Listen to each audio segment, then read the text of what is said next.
જય દ્વારકાધીશ મિત્રો, કેમ છો? સ્વાગત છે નવા લોકમાં. તો ફાઇનલી મિત્રો આજે આવી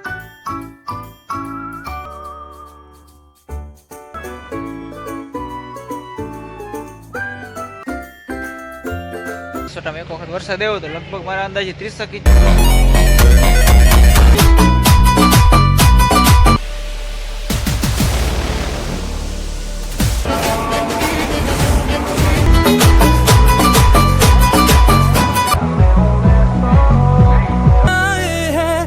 जो मुड़ के देखे हाय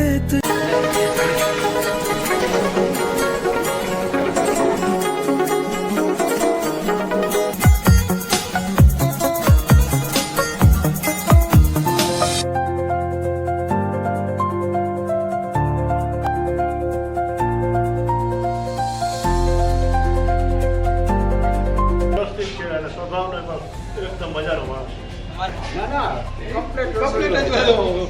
ચાલો, જય દ્વારકાધીશ મિત્રો, કેમ છો? સ્વાગત છે નવા લોકમાં. તો ફાઇનલી મિત્રો આજે આવી ગઈ છે મોટા આસોટામાં મોટું રસોડું.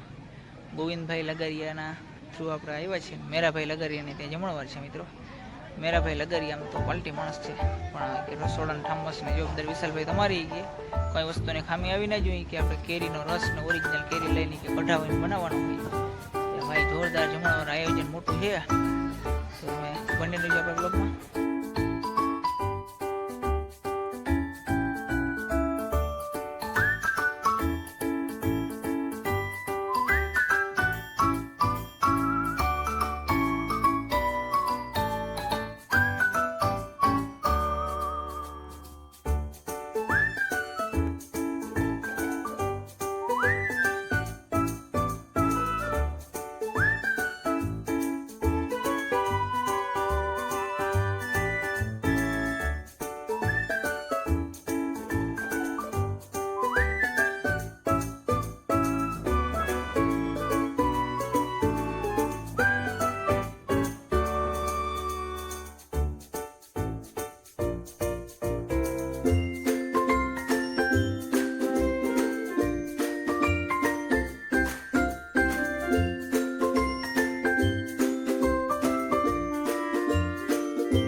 ફાઇનલી મિત્રો આજે ઉપાધિ એટલે મને બીજી રીતની ઉપાધિ હતી.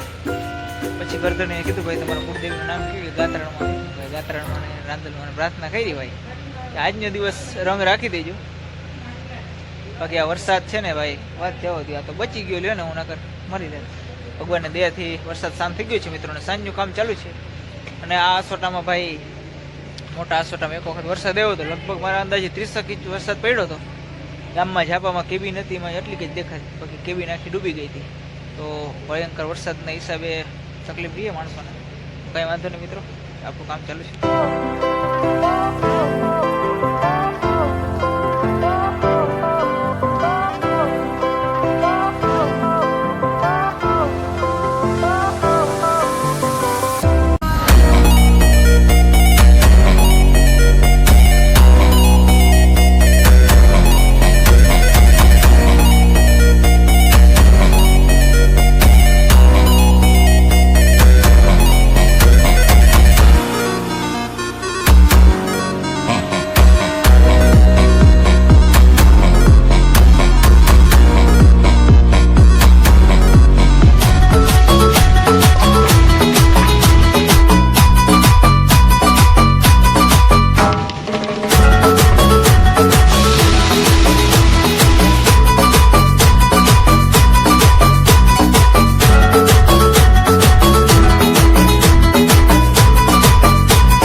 ये दिल की पतंग को काटे हाय तुझी से कटके ये गिरे तेरी छत पे आके हाय मेरी जान चली जाए है तू जो मुड़ के देखे हाय तुझी से कटके ये गिरे तेरी छत पे आके हाय हम आजा तेरा देश ये दिल की पतंग को काटे हाय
ફાઇનલી મિત્રો રસોડામાં હદ બાર અત્યારે 40 ડિગ્રી તાપમાન છે રસોડામાં મિત્રો.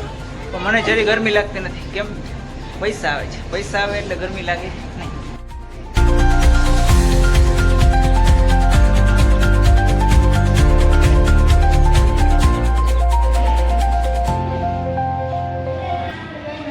તો ફાઇનલી મિત્રો આસોટા આપણું કામ વ્યવસ્થિત થઈ ગયું ને ગરદણીને ઇન્ટરવ્યુ લઈ લઈ કે કેવું કામ લાગ્યું વેજાબ કામ તો ભાઈ વિશાલભાઈનું કામ એકદમ પરફેક્ટ છે અને વ્યવસ્થિત છે અને સ્વભાવનો પણ એકદમ મજાનો માણસ છે. ચાલો મિત્રો જય દ્વારકાધીશ. જય દ્વારકાધીશ.